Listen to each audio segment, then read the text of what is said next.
fine. Oh, sorry, it's just started recording. Okay. I was gonna ask if there's ever any of you who'd want to go. I'm looking for people to go birding with because I do it alone, but it's more fun to go with somebody else. Right. Mhm. Sometimes I prefer to go alone, but anyway, I haven't been able to go at all because of my knee, but I'm getting there, and I know I'm gonna want to get out more once I'm walking more. Yes, and that's also another thing that's nice about the Monday morning birders is you can email the whole group and it doesn't have to be Monday mornings. You can say, I see. I'm thinking of going out on Friday morning. Is Right. anyone interested? Okay, So Yeah. Okay. it's that kind of a casual group. It's just a way Right. to connect. Also, I've been talking to a number of people about field trips starting in the fall in September. And we're talking about doing at least an every other week walk for the bird club. oh, great. So there'll be a lot more walks going on, local walks around here, not long field That's trips. great. Yes, and we have a new members walk coming up on, do you remember the date, Jim? I can't remember. June. Saturday. Saturday, June 12th, I believe you're going to be there. I am going to be there, but I just don't know. I don't even know what day it is. No, I'm just kidding. So- Saturday. It's Yeah, this coming it's Saturday. Saturday. At Is Fort that- River at 7 a.m. Yeah, I'm probably not up for that yet. Okay, yeah, Slow yeah. progress, but Yeah, sure. is that something that would ever repeat? Maybe I shouldn't be having. Yeah, this we're conversation. talking about doing a series like we did a couple years ago at Fort River. Oftentimes what we do is every other Saturday and every other Wednesday. Something Okay, like that. Yeah, that's about right. Yeah, Thanks. it's a good way to meet other people. And then, right. if you don't want to continue doing that, you can go off and take walks with other people. And the Right. nice thing also about Fort River is it is accessible. So along the way, there are benches. So truly, if you feel like you can't walk that far, you could sit down. Other Yeah. folks would probably join you, or you could turn around at any point. Yeah. Yeah, and Yeah. that's what's really, really nice about it. Great. So, Well, plus it has great birds. Yeah, Mhm. I'm sure I will get up to speed after a few more months, but Yeah. slow progress. Anyway, But thanks. that's Is this great, great Fort information. River? Is the Fort River the Silvio Conti place? Mhm. I don't Yes. know. Yeah. Yeah, Oh, I thought there was Fort River was over off of Route 9. There's two Fort River places, aren't there? But you're talking about Silvio Conti. We're Right. talking about Silvio Conti. Yep. Okay. Off of Moody Bridge Road in Yeah, Hadley. I know that place. Absolutely. Right. Which we didn't. Oh, we did do a. did. Do it Was it yourself. the I'm trying to first one remember. there? Or, well, a couple times ago. Yeah, a couple times ago. So how did we do this time? What did folks do? Did anyone get to Mitch's Way and see some birds? Yes, Anyone want to share? it took 2 visits. The first one we saw, I was with Kathy Walker. We saw all of the birds, the yellow warbler, chestnut-sided warbler, the banked swallows, which I would not have found without your direction. Thank you for that. And the veery, but we had to make another trip to the wood pewee. We went right after the last meeting. I think it was a little early. I hadn't heard any of the wood pewees around here. But we did hear it on the second time. When did you go the second time, Janet? Probably about 2 weeks ago, week and a half. Oh, okay, yeah. Right. And was it buggy or? No, it wasn't bad yet. Okay. I find time is still amorphous. It's one of these COVID carryovers, I think. Yes. I think it was a week and a half, 2 weeks ago. I'm glad that you got to see all the birds. Yeah, well, the eastern wood pewee we heard. You heard it, yeah. But you saw the chestnut-sided too, and the yellow warbler? The yellow Yeah. warblers are pretty, they're pretty common around there. Right. Yeah, but it's nice. It's nice to see them. Anyone else? Oh. Oh, Elise? Yeah. Okay. Oh, there you go. Hi, I also went pretty early and I didn't go back, so I did not see all of them. Actually, when I was there, there were a lot of black and white warblers. I don't know if anybody else saw that, but a whole lot of those. Also saw a lot of yellow warblers, but not so much the others there. Oh, the bank swallow, yes. Did you get all the way to the end, Joanna? Is that where you saw the bank swallows? Yeah. Yes, yeah. Elise, were you trying to say something? We couldn't hear you at first. Yeah, you're still muted.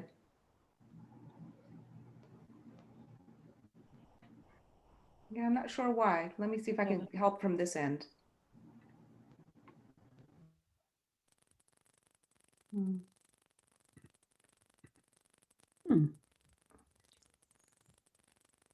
Yeah.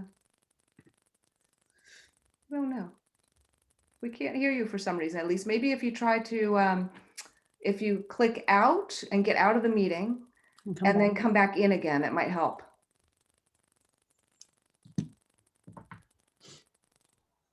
Yeah, that's frustrating. I had everything but the wood peewee. Yeah, I did the same thing. I went early. So almost Mhm. right after our meeting was when I went to Mitch's Way. And I think maybe Janet, I don't know if I saw you there. I saw a whole bunch of people there. And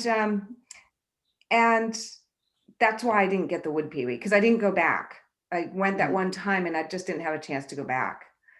Yeah, I So went back 3 times because there kept being other birds there. Yeah. We had to see. And I ran into 6 photographers at the Morning Warbler.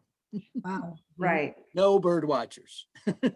Yeah, that's right. I forgot about the whole morning warbler thing, which happened pretty soon after we had our meeting, Yeah, which the morning warbler is an unusual warbler and everyone was very excited about it. but there So, were black-billed cuckoos calling there too. If you mhm. went out towards where the yellow warbler and chestnut-sided warblers were. There were a couple black-billed cuckoos calling. So that was kind of fun. It's exciting. Yeah. I was lucky. We went a number of times and I went early on too, didn't get the peewee. And then I went several times, and one time I went, and there must have been 50 veeries. I mean, Mm. everywhere I went, there were spaceships landing. It was just- and I got to see, I heard chestnut-sided, didn't see it, saw the yellows, heard the peewees, but didn't see it, and saw the bank swallows, but also saw there was, I did get to see the morning warbler. We were lucky. It just sort of was singing its heart out, and then it just sat on a branch so we could look at it. I thought that Wow. was really very thoughtful of the Yeah. bird. Yeah. Well, they're one of those warblers that stays down low. Yeah, So they're kind of easier to see. yeah. Is that MORN or MOURN? MOU. MOURN. It has, did you see the warbler presentation a few weeks ago? Anyway, it's one of the warblers that has a darker head or a bluer head. So it's a yellow body, but it looks like it's wearing kind of a dark blue veil almost. Oh, wow. Covers head and neck. Sounds beautiful. It is a beautiful bird. So I, Hello? Yeah, we can hear you. Oh, there great. Hooray. great. That log off and on worked, I guess. We did make it early, and we also heard the yellow warblers, saw black and white warblers, but we dipped on everything else. And we really were anxious to see the bank swallow. We did go all the way to the end, and we went to a side path that did take us to the bank of the river, but we didn't see him. I don't know if we went to the wrong place.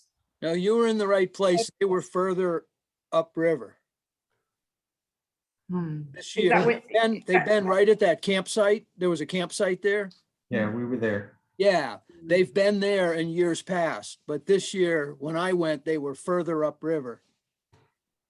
Huh. So you Wow. had to come back out on the road and go up further and then go to the. Oh, you mean the dirt road, Jim? Is that what you mean? Yeah, yeah, if you went to where that campsite was, or that, whatever, that's where they've been for years. And Right. this year they weren't there. It looks like the bank had collapsed a little bit. And they were further upriver when I was there. If we went back later, is it likely that they would still be there? Yeah, they should be there for quite a while. Oh, good. That's So I good. think that they would probably start Probably the end of the migrating, what, in month. July? So they should, Yeah, the yeah, end of they the should month. be at there all the least. way until July. Right. Oh, okay. Usually Thank you. swallows start to migrate south, starting in July and then all the way until early September. So we should be able to see them in the next, month. Great. Yeah. We did get a long list of birds that we either saw or heard. It just didn't happen to be the ones that we were after, except for the yellow. But so we could see it was a good spot. Mhm. Yeah. Yeah, Yeah. Mitch's Way is an amazing place. And I think it's because it's, it's that floodplain. And so I think there's a lot of insects that are early. So, maybe other places don't have as many insects. I don't know. It's just the right habitat, I guess. And where the morning warbler was this year was last year, there was a Canada warbler there. Mm. It's kind of that a nice little low spot that warblers like. So, yeah. Yeah, we'll definitely have to go back. So if I got out there, if you wanted to find the bank swallows, would it be more to the left of where you said they were, or more to the right, more upriver or downriver? Can you More say? upriver. How would you, is there a trail? Yeah, the road, if you can take a left to get to the river in a couple of different places. There's one place where there's a giant sign said, don't go past this point. The problem at this time of year is the people that own those properties are out there camping out. Oh, okay. So it yeah. becomes a little bit, They're a little tricky. Yeah. feel Okay. like you're walking into someone's campsite. Yeah, I probably wouldn't do that. Yeah.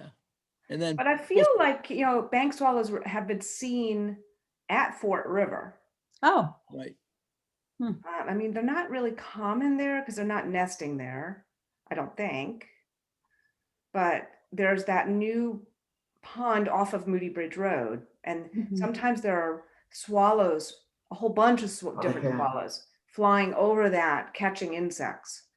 And so they're tree swallows and barn swallows, and there'll be a couple of bank swallows with them. And rough-winged swallows. And too. rough-wing, thank you. Yeah. Actually, I think we were at Fort River a couple days ago, and I think we saw a bank there. Just one. Yeah. Not a large group of them. I think we saw one. well, I could give a short report on what I've seen right here. I've heard the yellow warbler a lot, and I finally saw it today very briefly. I hear the ovenbird all the time. That wasn't one of our birds, but I'm finding it so hard to spot them now that the leaves are out, which I know is the way it is. Any tips on that? You just it's so hard to do anyway. Yeah. So, and then today, actually, I saw a cedar waxwing, which surprised me right I've been here. hearing them a lot in the past week. Hmm. So it's See? kind of interesting. Like wherever I'm going, there seem to be That's cedar interesting. waxwings. Yeah. I think of them as being usually in flocks, and this was just a single one. Anyway, so I think that, lots of grackles at my bird feeder, but that's been annoying. But anyway, but lots of baby baby house finches, Mm. and the usual suspects at feeders. So Well, I put out at my feeder, I don't have feeders out because of bears. I put water finally in my bird bath because I've been really lazy and not doing it. And so I put water and I thought, I wonder if the birds will come. And so I walked inside. The moment I walked inside, there was an American redstart bathing in the bath. Yay. I was like, oh my gosh. that's so I was so great. excited. And so she was bathing and bathing and bathing. And then another little bird was in the shrub nearby. I'm like, what is that? It was a little chickadee came by. It was like immediate. I couldn't believe it. Yeah. Yeah. So I thought that was pretty cool. So if That's people great. are in the, don't have feeders because of bears, I highly recommend getting a bird bath because it can be That's a really great idea. enjoyable. So, and then I did find where the redstarts are nesting in my yard. Oh, Oh, So cool. I was very happy about that. Yeah. and did you find that because you know how they make nests and where they're likely to No, be? you know what? or I was sitting Gotcha. outside eating breakfast and just paying attention to the birds in my yard Mhm. and saw the female fly cross in my vision and watched her with my binoculars. And then I saw her go up into a nest. And that's how that was, Great. just kind of lucky. We've had a lot of drama. We have a songbird, a song sparrow Sounds. nesting in flocks, so they're hardly a foot off of the ground. Wow. And Oh, wow. I went to take a peek and I saw a snake approaching the nest, so tried to get the, the garter snake, so tried to scare that away. Next thing, I'm out in the garden and I hear this big brouhaha and see the pair of song sparrows chasing a chipmunk away from the nest. I didn't realize that the chipmunks will eat eggs. Yes. So they've been, so far they've been beating the odds. And we have 4 little babies. Wow. But, boy, I wish they'd nest higher up. Mm, I know, a lot of birds nest really low. A Yeah. lot, like black and white warblers will be on the ground. We have one nesting on the ground across the little stream from us. And what else? Oh, black-throated blue warblers are about, maybe waist high in the shrubs. And wow. other birds, not just warblers, like thrashers. I've seen a thrasher nest on the ground, Yeah. which, really makes me, I'm a dog owner. And so I'm always trying to tell dog owners, please keep your dogs on leashes, because if they run through all that, they'll just destroy nests. And people they always think birds are way up high in trees, which there are many that are, but yeah, there are a lot of our favorite birds are right near the ground nesting. Mm. Yeah. Anyone else want to share who hasn't had a chance? I'm really a new birder, so I need a lot of help. And I did see a scarlet tanager this weekend, but it wasn't here. It was in Wales, Massachusetts. Very nice. That's Really? always exciting. Yeah. So Really? beautiful. I mean, it's unbelievable, their color. Oh, right. Yeah, and to think that the bird is real it's hard to imagine. Yeah. I'm a new birder also, and I put an orange out in my yard, and I've seen the Baltimore Oriole a couple of times, so that was a lot of fun. And yesterday I was at the top of Mount Holyoke and saw an indigo bunting, which I haven't seen an indigo bunting for decades. He was sitting right at the top of the tree, singing away. It was just wonderful to watch. Yeah. Right. And that's one of the birds that got me started in birding, was an indigo bunting. I was out hiking with a friend and one landed right in front of us. And we were both like, what is that?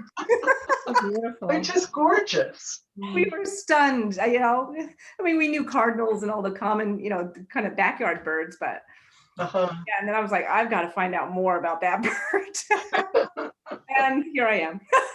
So yeah, it's exciting. All right, do you think we should get started with our next thing? All right, so I'm going to share my screen. And I'm going to show you a couple photographs first, and then Leslie's going to start our PowerPoint presentation. So let me share here. Okay.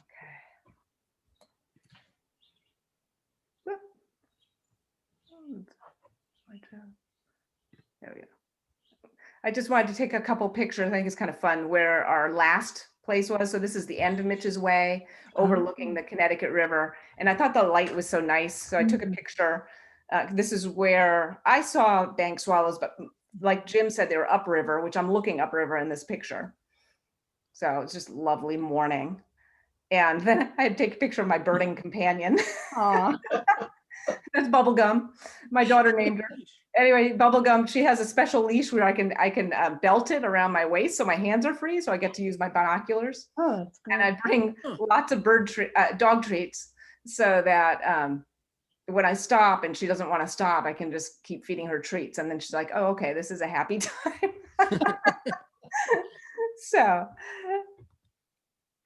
So for June, we thought we'd focus on Station Road, and I'll give it over to Leslie. And Leslie, just let me know when you need me to advance. Okay, well, let's do the next slide. That might be one of the maps. I'm not sure. So there are 2 maps here. One will be from directions from Northampton and one directions from Amherst. But just to give you a little bit of an idea, Station Road is part of the Norwottuck Rail Trail. And I love birding there because there are all kinds of habitats.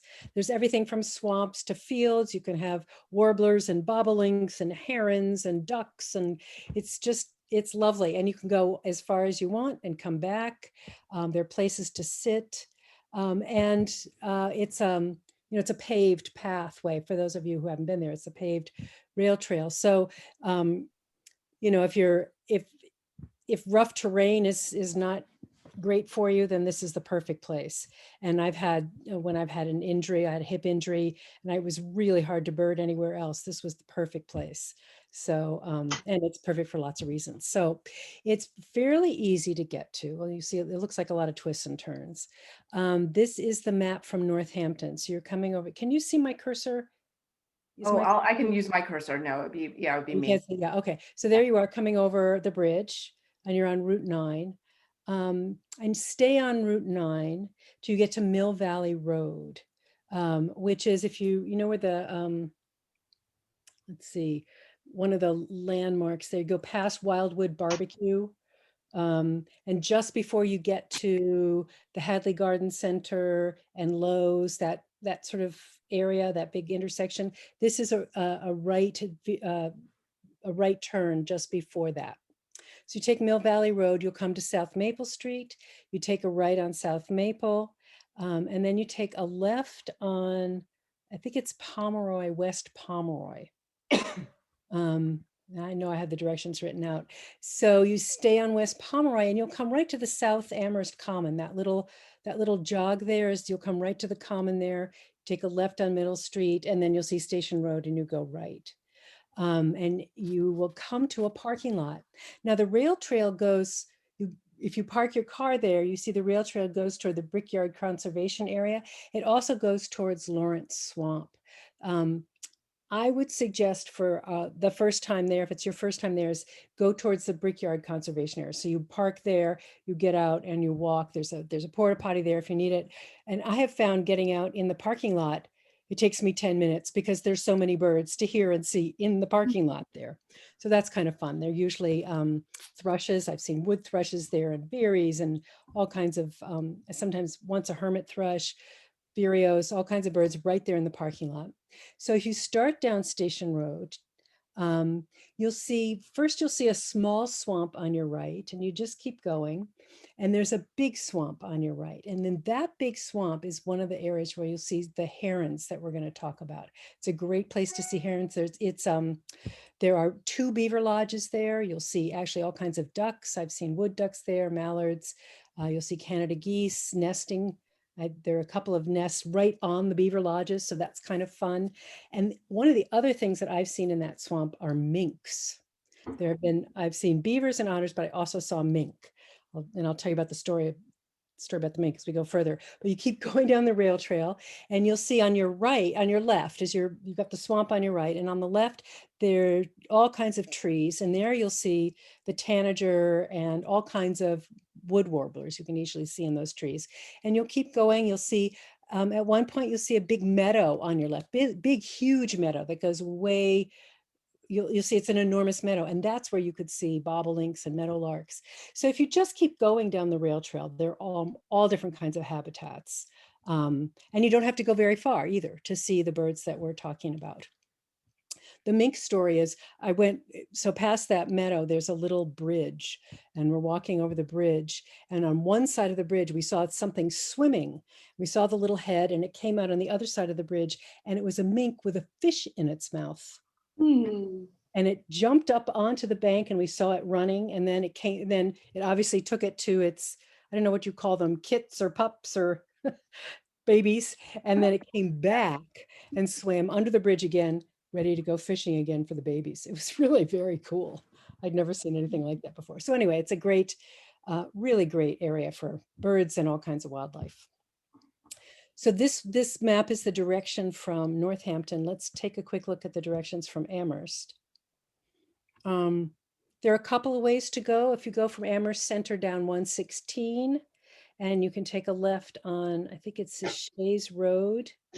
So you go past, the little, let's see, what is a good landmark there? You go through a stoplight. You keep going past Amherst Farmer Supply, and there's a stoplight. Go past the stoplight, keep going maybe a quarter of a mile, and you'll see Shays Road on your right. And it's essentially the same direction. So that will also take you to the South Amherst Green, and you'll see that little turn on Middle Street, and then the right turn onto Station Road. The other way from Amherst, if you're in a different part of the town, is to take Southeast Street, which is, yes, right there. And that'll take you right again to the South Amherst Green. And then you can just take a left onto Station Road and then park in the parking lot, see what you see. And you've got the rail trail all along there. There are other entrances to the rail trail, but these are the directions I'm giving you are sort of the simplest. You can sort of find other roads through Amherst College and various other little places, but I think these are the simplest directions if you haven't been there before. So I think the next slide might be the written directions. Yes. So both options from Amherst. And so if you remember, we've been suggesting for folks, you can just take a picture of Yeah. the directions with your phone if you'd like. And that's why we put these up, because we realize it's a lot of words. Yeah, yeah. But some people just take a picture of the slide, or, you know, later, if you feel like you need it, you can just email me and ask me to send this slide. So. Great, perfect. So I guess we're on to the birds. Yes, onto our 5 birds. Okay.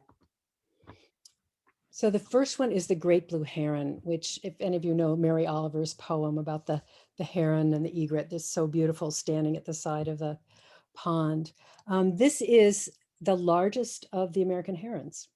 They can be as big as 55 inches. So the first thing is, you see a big heron, very likely it's a great blue heron. You almost don't need any more ID information than that.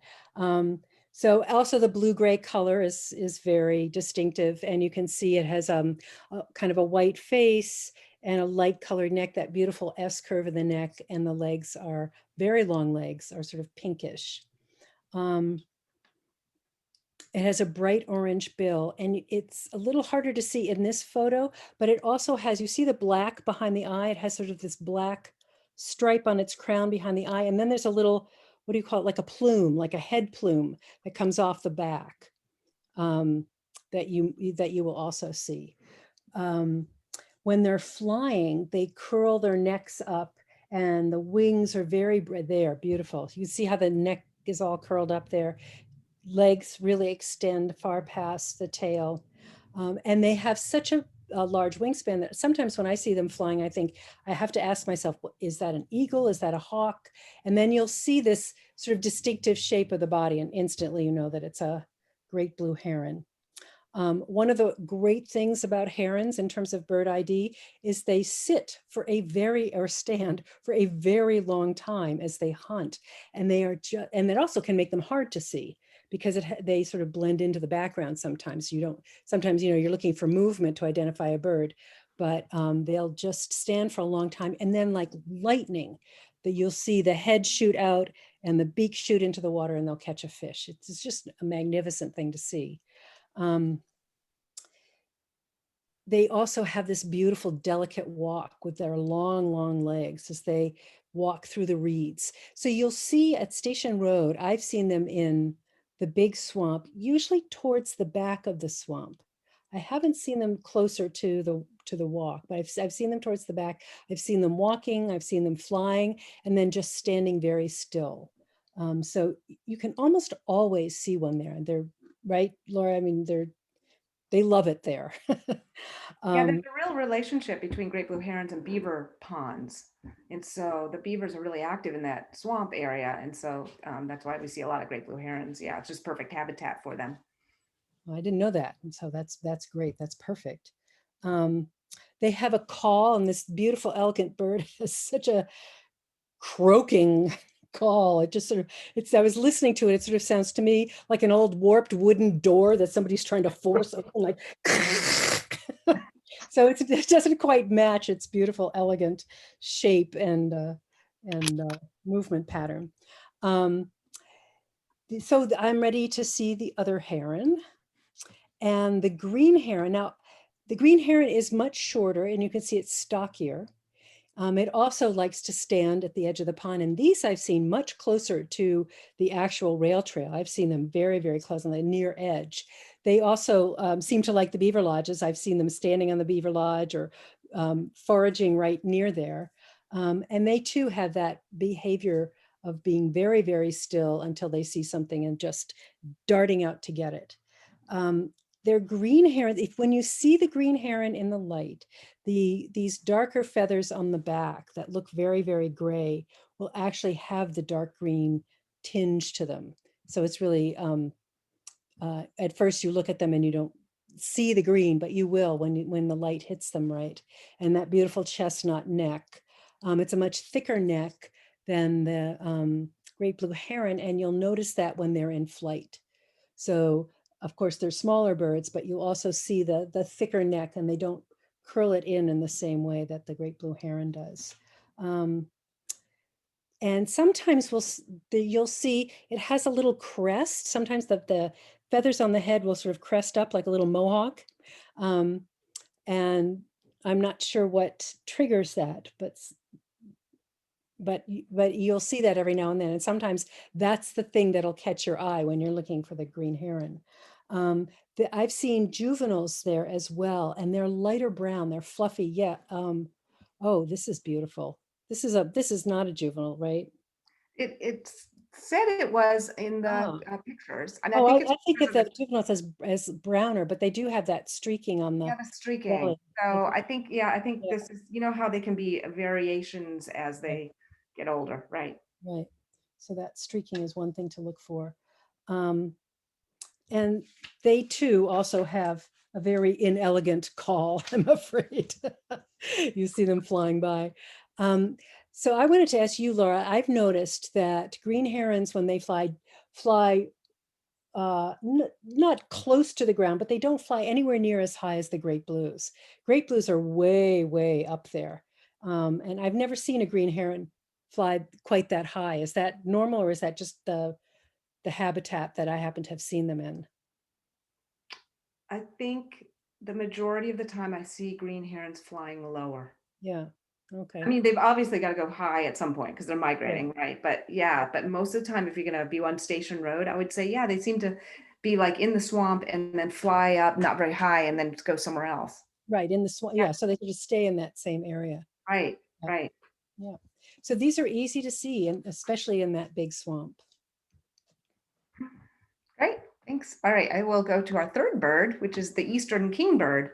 And so it's our largest, or one of the largest flycatchers, I should say one of the largest.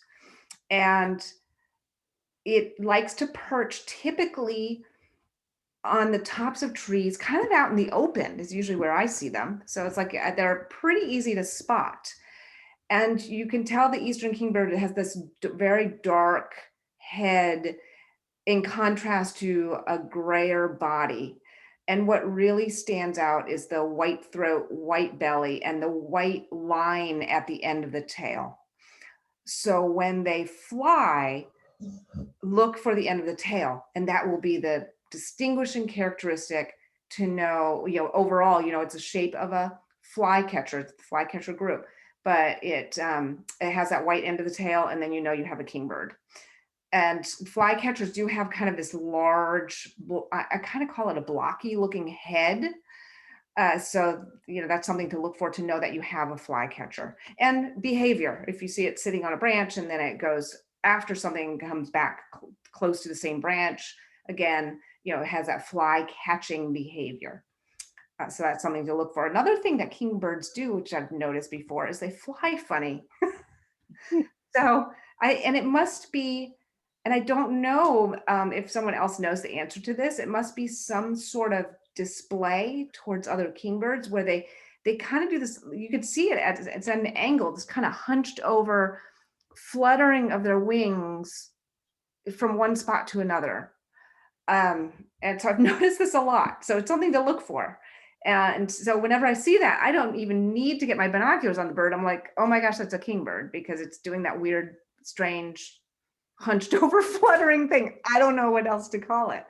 So, and it must be some sort of behavior that I just have not read about yet and don't know yet. So it is something to look for, which is fun to look for different behavior like that. So instead of just seeing it sitting on a branch of it, watch it for a while if you do see a kingbird and see if it does this interesting thing. So then our fourth bird is the swamp sparrow, like we said, on Station Road, there are many areas of swamps, especially if you're going away from the parking lot on your right side. And swamp sparrows, one of the ways that I know that they're around is because they trill. And it's a musical trill, and it may be hard to distinguish different trills of all the birds that have a trill as their song.